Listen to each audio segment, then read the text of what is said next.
Patrick est né en 1956 à Chambéry où il vit.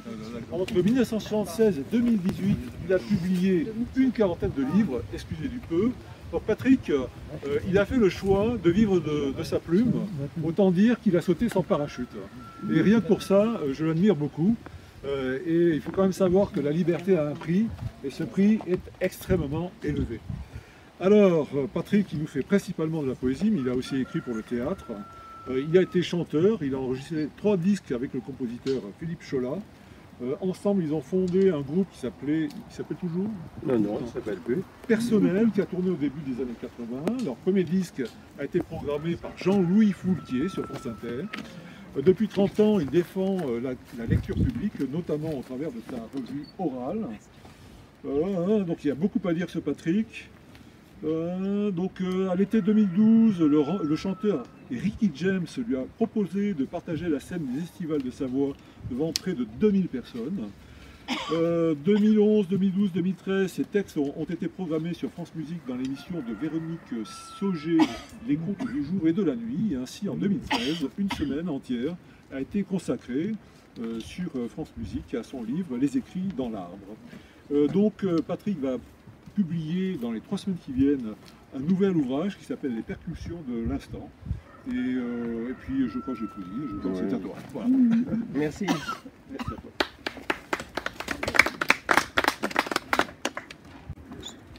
Pour celui qui gravit la montagne, il est déplacé de se prétendre le meilleur ou le seul, mais il est sage de se concentrer sur son pas. La rumeur importe peu pour celui qui est au plus pur de l'écriture. Peu importe son nom, il écrit pour nous tous. Écrire est un chemin dans la montagne. Toute une vie ne suffit pas pour atteindre le sommet. Mais le bonheur du jour est là, présent dans la connaissance, conscient de la douleur humaine, conscient de la beauté du monde. Vivre est ce passage abrupt de la douleur à la beauté, de l'extase à l'impuissance, du silence à la sérénité. Écrire concilie tous ces paysages dans le regard du marcheur. Bravo. Ils vivaient de leurs mains. Ils tenaient la parole pour une indécente. Ils vivaient le silence païen, le poème brutal de la terre. Je suis de ce sang, fourmi dans la montagne, mais déserteur, mâchefers, scorie. J'écris. Ils vivaient de la terre, de la forêt, de la contrainte et de l'abondance des saisons, du ciel. Ils vivaient sur la pente avec des ânes rouges et des bourrins. Ils s'habillaient pour les dimanches, les mariages et les morts.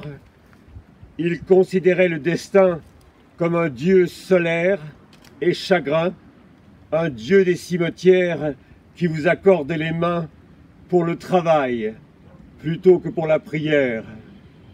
Mon père est sur la montagne avec les anciens figurants. Il regarde un figurant descendre parmi les cendres et les scories parmi les cendres. Bravo.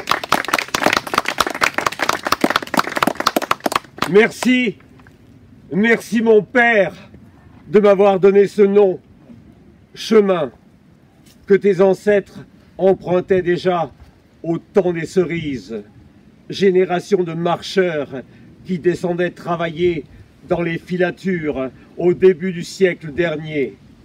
Voyage au quotidien de la fatigue depuis les villages dans la montagne peuplée d'ânes rouges. Mon grand-père, Zéphirin, comme le vent, comptait fleurettes à son amoureuse, Julia, sur la route des marcheurs. Merci, merci mon père de m'avoir donné ce nom.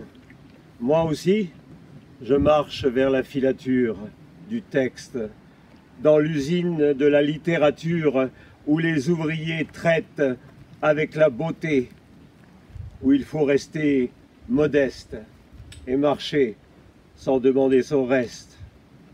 Chemin, suis-je digne de tous ces taiseux magnifiques?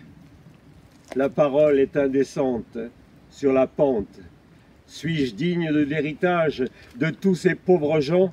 Moi qui suis un bavard du moi, je dois rester humble en souvenir de ces gens fiers, obstinés dans la survie du nom que je porte. Bravo!